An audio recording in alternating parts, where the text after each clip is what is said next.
आज एक ऐसी क्रिया के बारे में बात करेंगे जिसे तांत्रिक क्रिया कहा जाता है। जी हाँ, तंत्र क्रिया के माध्यम से बहुत सारा धन अर्जित किया जा सकता है। क्या है वो तंत्र क्रिया? देखिए, इसको कहते हैं यक्षिणी साधना। जिस प्रकार से योगिनी, किन्नरी और अप्सराएं होती हैं, उसी प्रकार से यक्षिणियां होती हैं। साधारणतः 36 प्रकार की यक्षिणियां बताई गई हैं। यक्षिणी को सिद्ध करने से मनुष्य की भौतिक इच्छाएं जैसे धन, धान्य, समृद्धि, मकान, दुकान, जमीन आदि की सभी समस्याएं दूर की जा सकती हैं। लेकिन ये तंत्र का प्रयोग है और ये एक बहुत खतरनाक प्रयोग भी होता है।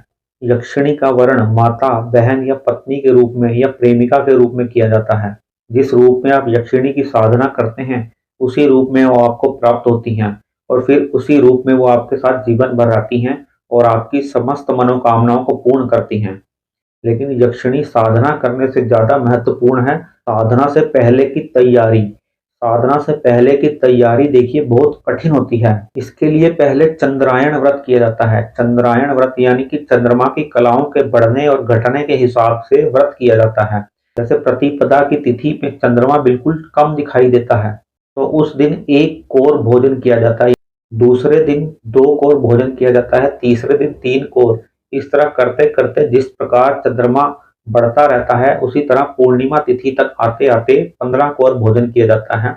यानी कि एक दिन में सिर्फ 1 कोर भोजन आप कर सकते हैं। उसके अलावा और कुछ भी ग्रहण नहीं किया जाता है। और उसके बाद 15 दिन जिस प्रकार चंद्रमा घटता है, यानी कि पूर्णिमा तिथि से जिस प्रकार चंद्रमा कम होता जाता है, उसी प्रकार भोजन को वापस घटाते हुए 1 कोर तक ले आते हैं। यानी कि ये पूरे 1 महीने का व्रत विधान होता है। इसके बाद 16 रुद्राभिषेक, 51,000 महामृत्युंजय मंत्र, 51,000 कुबेर मंत्र का जाप किया जाता है। उसके बाद भूत, प्रेत, पिशाच, यक्ष, गंधर्व सभी देवों के देव महादेव से इस साधना को करने की आज्ञा ली जाती है। उसके पश्चात इस साधना को शुरू किया जाता है। इस साधना को आप अपने घर में नहीं कर सकते। इस साधना को करने के लिए आपको अपने घर परिवार से दूर किसी एकांत स्थान में वास करना पड़ता है। सामान्य जीवन को त्याग कर कम से कम 2 महीने आपको पूर्ण साधना करनी पड़ती है। और ये साधना करने के लिए आपको किसी गुरु की जरूरत होती है। बिना गुरु के आप ये साधना को बिल्कुल भी मत कीजिए। और ये तांत्रिक क्रिया 2 धारी तलवार की तरह काम करती है। अगर आपसे एक छोटी सी भी चूक इसमें हो गई, तो आप ये समझ के चलिए कि आप जीवन भर के लिए पागल हो सकते हैं या फिर आपकी मृत्यु भी हो सकती है। इसलिए इसमें चूक की तो बिल्कुल भी गुंजाइश नहीं है। और ये साधना इतनी कठिन होती है कि इसको आसानी से कोई भी व्यक्ति नहीं कर पाता है। इतना सब करने के बाद फिर उस देवी का मंत्र जपा जाता है जिसको आप सिद्ध करना चाहते हैं। उन देवी का मंत्र देखिए यहाँ नहीं बताया जा सकता, लेकिन ऐसा कह सकते हैं कि इतनी साधना करने के बाद वो देवी 2 से 7 दिन में सिद्ध हो जाती है। जब आप उनका जप करना शुरू करते हैं तो 2 से 7 दिन के अंदर अंदर वो आपको दर्शन देती हैं और फिर सदा सदा के लिए आपकी हो जाती हैं।